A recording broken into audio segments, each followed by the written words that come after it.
Khawaja Asif, Defense Minister of Pakistan. Thank you so much for joining me, Minister. It's great to have you on the show.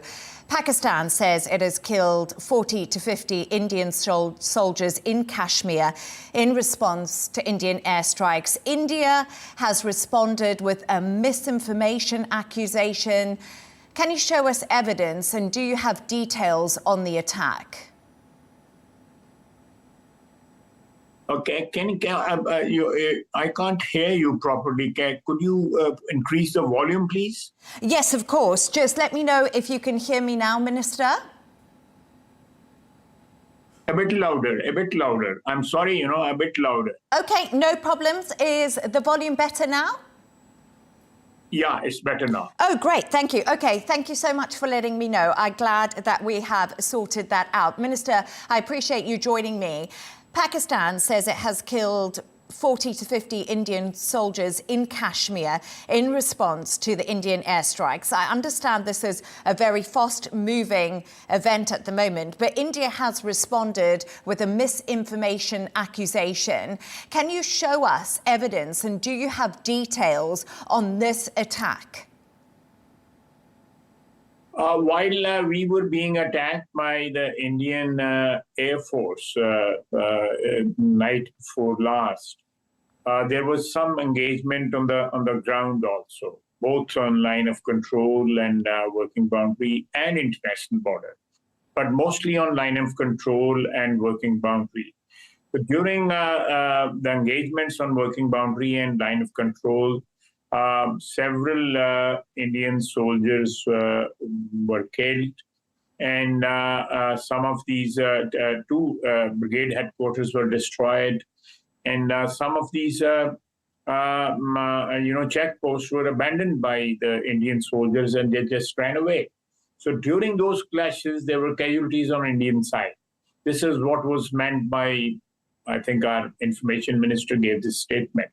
So this is the detail of the incident or engagement which was there right before last on the line of control, which is the border between the occupied Kashmir and independent Kashmir on our side. Okay, great. And is there any proof for what you've just said to me that this did happen? Well, I can check. You can send your correspondent. We can take them to the control line and show them what is happening over there. That is the maximum we can do under the circumstances. We have been telling India since last 2 weeks that let's hold an independent international inquiry into the incident of Pulwama. They are not responding to that, not even a word from them. So that is something which is, they're holding the whole thing very close to their chest. And they are not ready to hold an international inquiry and the accusation they are leveled against Pakistan. They must hold an inquiry. We cannot be blamed just like that for the benefit of, political benefit of Indian leadership. That's not acceptable. India says it struck terrorist sites in Pakistan. Do you recognize these areas as terrorist hotspots? There are no terrorist sites in Pakistan. There are no training camps in Pakistan. We invite the international media, international observers, or whatever. They can come and inspect these sites if there are training camps over there, or if there are any terrorists over there, anything. We are open to any inspection, any inquiry that do we have, as India is saying, any camps, training camps, or harboring terrorists on our territory. Let them come out with some sort of proof or some sort of evidence. Let's hold inquiries in both incidents. These terrorist camps allegation on our side and Pulwama incident on their side. Let's hold any commission from any country, China, USA, Russia, Saudi Arabia, UAE, all these countries. They are all these countries are friendly with India also. Let them send a commission and find out for themselves that who's lying and who's not lying. Minister, I just want to ask you, if it wasn't terrorist hotspots that were struck, what did India strike in Pakistan? Civilian population and a couple of mosques. Okay, India has accused Pakistan of supporting cross-border terrorism, including the recent attack in April. And that is a justification for the recent strikes. As a nation, India has the right to defend itself, does it not? Every nation in the world has right to defend itself. It's not only the exclusive right of Indians. It is there for more than 200 nations in the world. Every nation has the right to defend itself. We also have the right to defend ourselves. We are asking, they are on the excuse of whatever they are saying, which is a lie. They are attacking us. We are asking, and any commission or any body, international body can make an inquiry. They have not a shred of evidence. An iota of evidence has not been presented to the media or to international community that this incident, sad incident which took place, was backed by or perpetrated by Pakistan. Okay, but India have actually shown proof. Pakistan hasn't. And that's something that we're trying to get to. We're trying to get to the heart of the story, to what's really happening. Happening where? What's happening in the region currently, in Kashmir and between India and Pakistan? There was an air attack. 78 Indian planes took part in the air attack just 2 nights back. And then there was a ground attack as I said earlier, from occupied Kashmir on the control line, on the working boundary. So India is actually escalating the situation. We don't want to escalate the situation. They communicated internationally and bilaterally also that we have done what we wanted to do after the Pulwama attack, and now we can de-escalate the situation.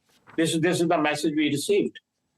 US Secretary of State Marco Rubio has held a phone call with your Prime Minister. You have shed some light on this. Is Pakistan ready to de-escalate following this conversation with Rubio? Are Pakistan ready to do this? I'm not privy to the conversation between Foreign Secretary and the Prime Minister of Pakistan. We hope, and we have been welcoming this since last many days, that any international effort to secure some sort of sanity in this area and de-escalate the situation and hold some inquiry into allegations of Pakistan involvement in Pulwama. All these. We have been saying it for the last 2 weeks now. But if there is any offer from Foreign Secretary to our Prime Minister, it happened, I think, a couple of hours back. I do not have the latest, so I'm sorry I cannot give a response. Maybe sometimes later you can ask me. I can inquire what actually was discussed between the two officials. The next 24 hours are looking uncertain, yet crucial for both countries. What military levels are Pakistan willing to go to, and who are your allies if this does escalate? Well, I think the escalation with every passing hour is becoming a very stark reality, very vivid reality because of the situation which is unfolding now in the subcontinent between India and Pakistan. We hope that it is the escalation is contained to a level which will not involve civilian population, which will not involve anything with like India is doing since last few days, targeting civilian population even today.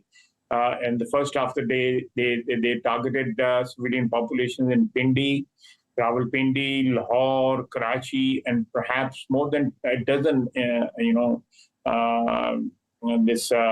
locations were attacked by them through drones. Perhaps their pilots are not ready to fly now after what happened to them a couple of nights back. So they are sending drones now, unmanned. They are not ready to send something which is manned. Defense Minister, you said there that there could be escalation if things carry on the way they are. Right now, are there any diplomatic hopes to make sure that this doesn't get to that stage and civilian lives are kept safe? I agree with you. Our main concern is civilian lives on both sides. It's not only on Pakistani side, on Indian side. People who are non-combatant, they must not be harmed. I hope what you are saying. I don't discount that there could be, as you just mentioned about Mark Rubio's intervention or conversation with our Prime Minister. There could be a possibility, a faint possibility of de-escalation. But what has happened in the last 3 days, India has already escalated to a level, this confrontation, where rolling back will be a bit difficult. Are you expecting any strikes from India, and are you ready for that? Absolutely, absolutely. We are ready to any strike which is, aimed at us from India, we will definitely, it will be a tit for tat. We'll pay them in the same coins. Khawaja, or perhaps even more, Khawaja Asif, Defense Minister of Pakistan, I want to say thank you so much for joining me, and I hope to speak to you again. You're welcome. Thank you. It was a pleasure talking to you.